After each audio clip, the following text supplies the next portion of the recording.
Salut tout le monde! Ce n'est pas le tout de s'occuper à nouveau du mini-château, mais la mini-serre attend aussi. Voilà où on en était dans l'épisode précédent. Je commence désormais l'installation de ce qu'on appelle des barres à clips. La bâche de la serre, lors de son installation, viendra se faire coincer entre le profilé métallique et le U en plastique. Ensuite, un jonc viendra écarter le U comme un coin le ferait pour définitivement bloquer la bâche. Les profilés sont fournis avec des vis autoforeuses, cependant j'ai pourtant insisté, pré-percé, forcé, rien à faire, ça ne perçait vraiment pas bien. Alors soit mes tubes en acier sont trop épais, soit ils étaient prévus pour des arceaux de serre en aluminium ou que sais-je. J'ai donc pris la décision de pointer à la soudure le profilé sur la serre, tant pis.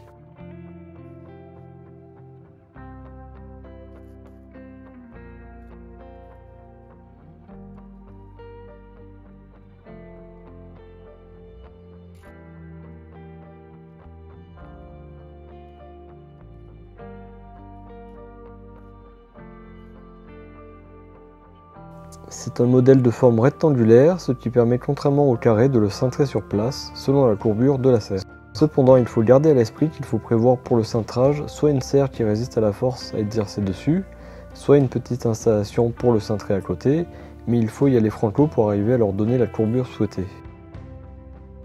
Il existe des autres systèmes pour fixer les bâches de serre, mais pas forcément adaptés à ma construction à base de tubes en acier rectangulaire. D'habitude, les arceaux sont plutôt des tubes ronds. J'ai donc décidé d'utiliser ce système le long du mur en pierre ainsi que sur les deux pignons. Le bas de la bâche sera quant à lui enterré à quelques dizaines de centimètres de profondeur.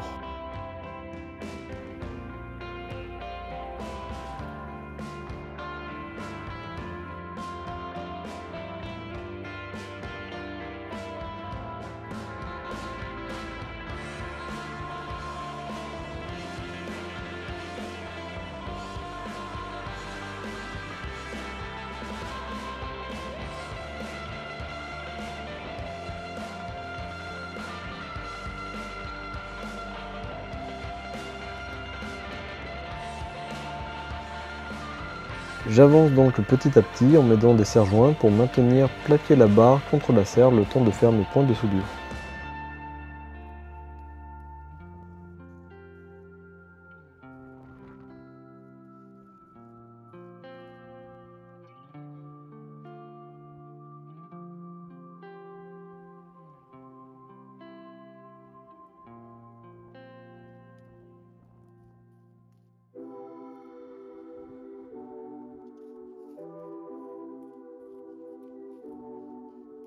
Un gros serre-joint à visser m'a été bien utile pour finir de plaquer les dernières longueurs des barres.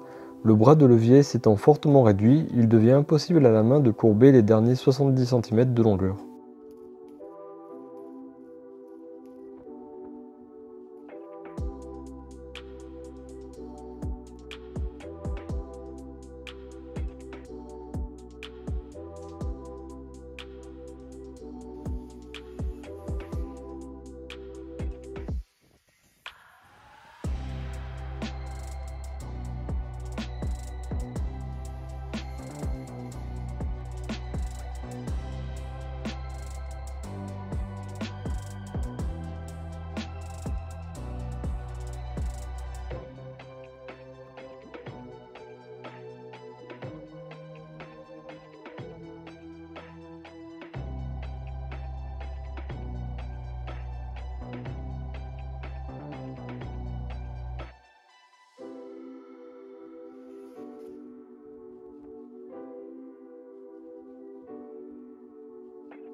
Une fois fini de placer les profilés sur les trois côtés de la serre, je vais maintenant m'occuper des deux extrémités.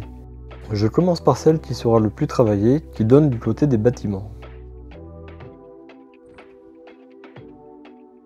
Comme d'habitude, je n'aime pas travailler sur plan, pour autant j'avais essayé de lister dans les grandes lignes ce qu'il me fallait acheter comme profilé, et décoration forgée pour la réalisation. Évidemment, le plan fut oublié dans la Drôme, mais au final, je m'en suis bien tiré.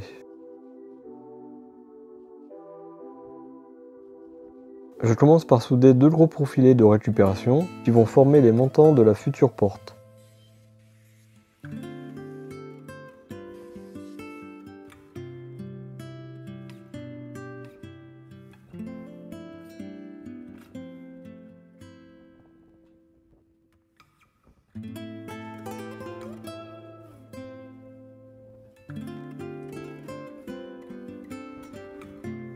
Je les répartis dans la largeur et les place bien verticaux.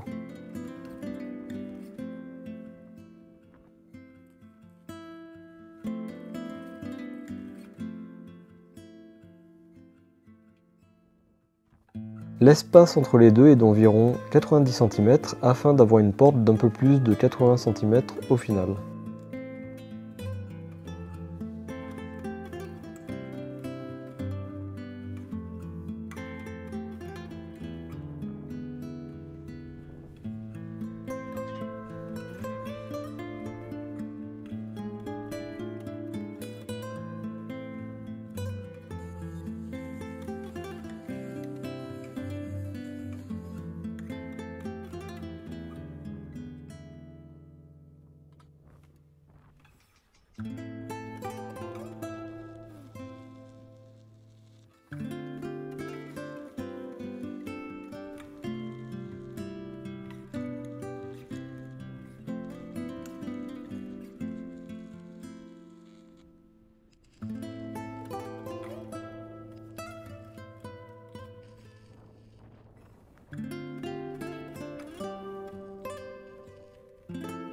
Comme vous le voyez, j'ai lâchement fui le chantier le temps de laisser passer le grain. Je souhaite donner un style un peu bourgeois à cette petite serre en faisant une façade tout en fer et en fer forgé. J'aurais voulu pouvoir prendre le temps de créer mes décorations en fer forgé moi-même. Cependant, si je veux avancer dans mes divers travaux en cours avant l'hiver prochain, il me faut faire des choix. Mais sûr qu'un jour je m'y essayerai. Je commence par former le cadre de la porte avec du cube carré de 30 par 30 en 2 mm d'épaisseur. Je vais mettre d'une grosse palette, bien rigide et surtout qui est bien plane. Je serai plus à l'aise sur ma grande table de soudure dans la Drôme, mais rien de tel que les conditions chantier. Il faut bien faire attention à 2 choses quand on procède à cela. D'une, que les angles soient bien à 90 degrés et qu'on ne forme pas un parallélogramme quelconque, mais aussi que celle-ci soit bien plane. Pour cela, il faut procéder par étapes, pointer un angle, un autre, puis encore un autre, sur une face, sur 2 faces, ainsi de suite, afin que la soudure ne tire pas trop sur les profilés et ne déforme l'ensemble. Puis je soude complètement une fois que tout est bien pointé. Certains, je suis sûr, l'auront remarqué, mais revenons sur le pointage des barres à clip. Voyez comment le profilé se déplace légèrement dans un sens puis dans un autre quand le point de soudure refroidit. Donc bridez vos pièces à souder quand c'est possible, sinon pointez autant que possible pour verrouiller au mieux les futures déformations lors de la grosse soudure. Revenons à nos moutons.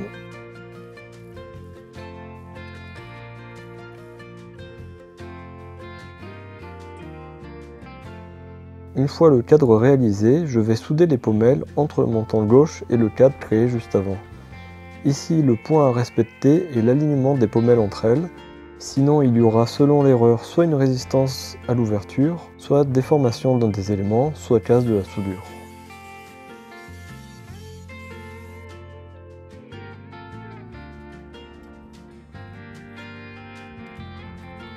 Dans mon cas, je m'aligne simplement à mon montant qui est bien rectiligne, puis procède toujours par tâtonnement, c'est-à-dire pointage puis essai, ainsi de suite jusqu'à obtenir un pointage solide qui permet une soudure complète sans modification de la position définie.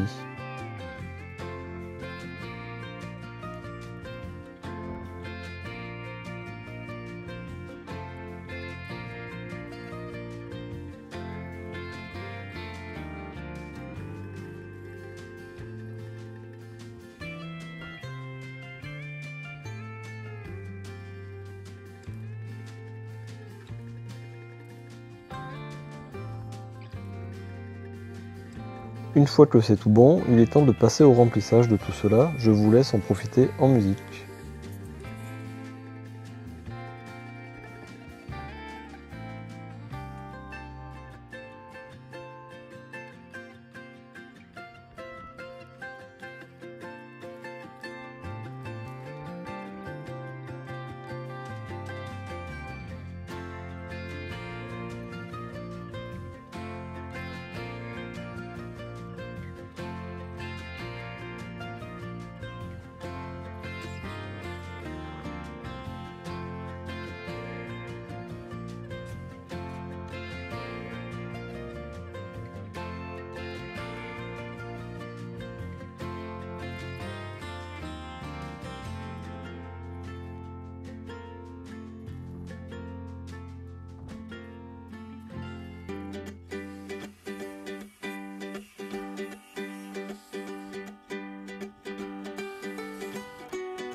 Pour la traverse du bas, celle-ci finissant dans le pied qui est en aluminium, je décide de visser avec une vis autoforeuse, qui ici marchera très bien, une petite équerre pour soutenir le profilé horizontal.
Allez, un petit coup de peinture pour faire une première couche, puis je rattache de l'autre côté de la serre.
Comme expliqué, la serre sera dans un premier temps l'enclos des poules, donc je vais mettre de petits grillages pour les préserver des renards.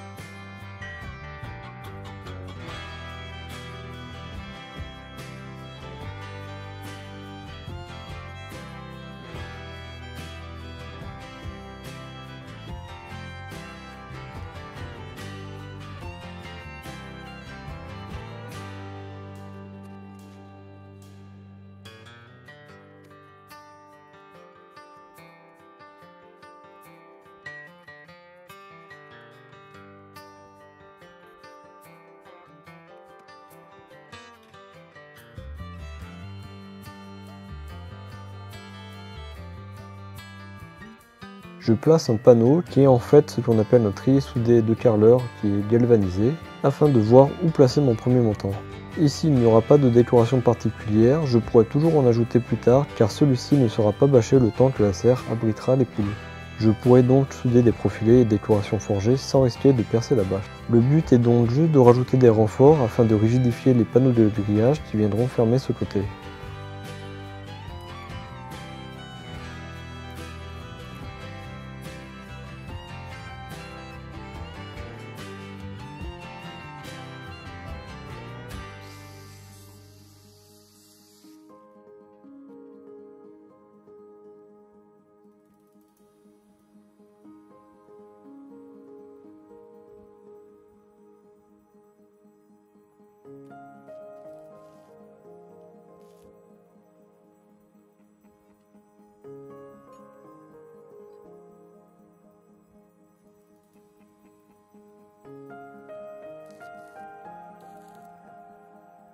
Je mets ensuite un premier coup de peinture sur cette dernière avancée.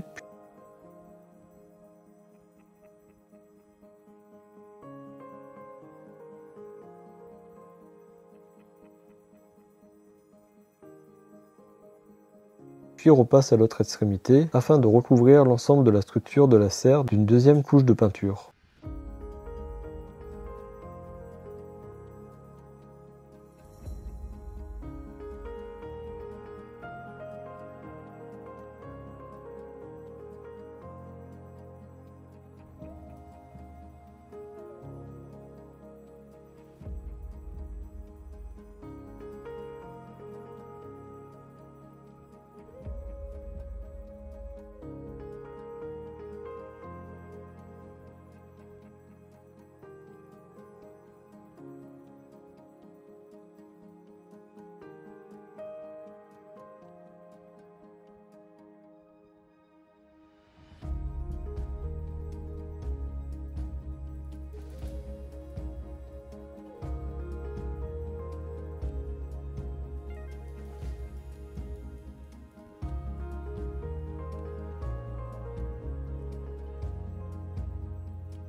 Et voilà, le tour est fait, il reste encore quelques finitions et surtout attendre une météo sans vent pour pouvoir espérer poser la bâche sur les arceaux.